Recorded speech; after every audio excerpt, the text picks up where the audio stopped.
लोगों को ऐसा लगता है कि पहले के ज़माने में अच्छे लोग हुआ करते थे और आज कलयुग में बुरे लोग बहुत हो गए हैं, जबकि ये बात सच नहीं है। अच्छे और बुरे लोग हर युग में रहे हैं। जब सतयुग था तो हिरण्यकश्यप नाम का एक राक्षस, जो प्रहलाद नाम के पुत्र का पिता था, वह उसको सिर्फ इसलिए मार देना चाहता था क्योंकि वह उसकी जय जयकार नहीं करता था। तो आप कैसे कह सकते हैं कि सतयुग बहुत अच्छा था? ग्रंथों में वर्णन आता है कि उस समय भी जंगलों में रहने वाले राक्षस ऋषि मुनियों को खा जाया करते थे, मनुष्यों को मार देते थे।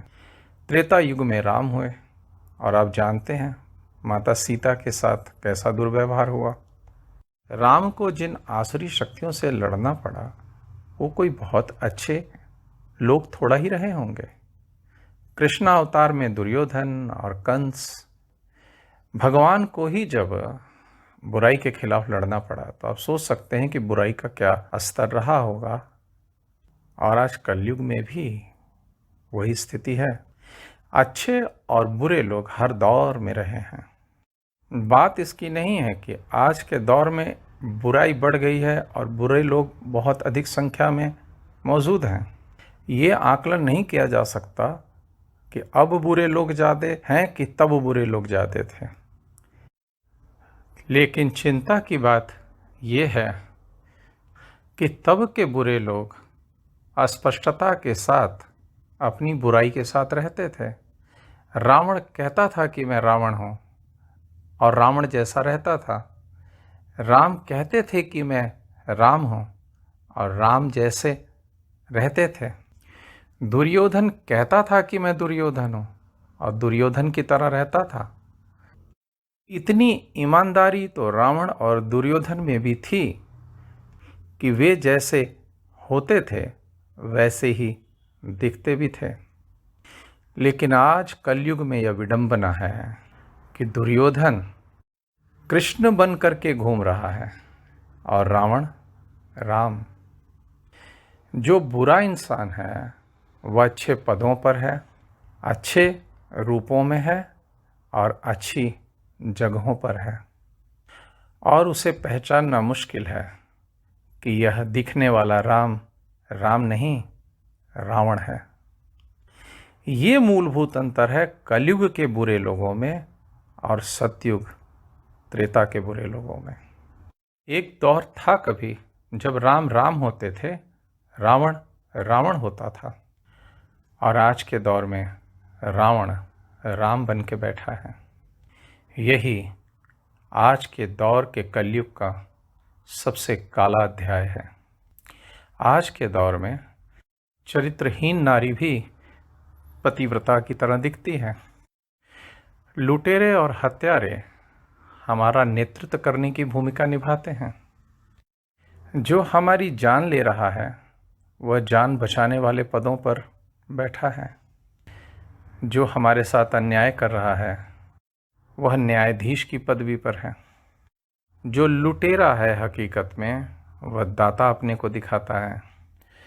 जो अहंकारी और अज्ञानी है वह गुरु बना हुआ है, और जो स्वार्थी और लोभी है वह भक्त बना दिखता है।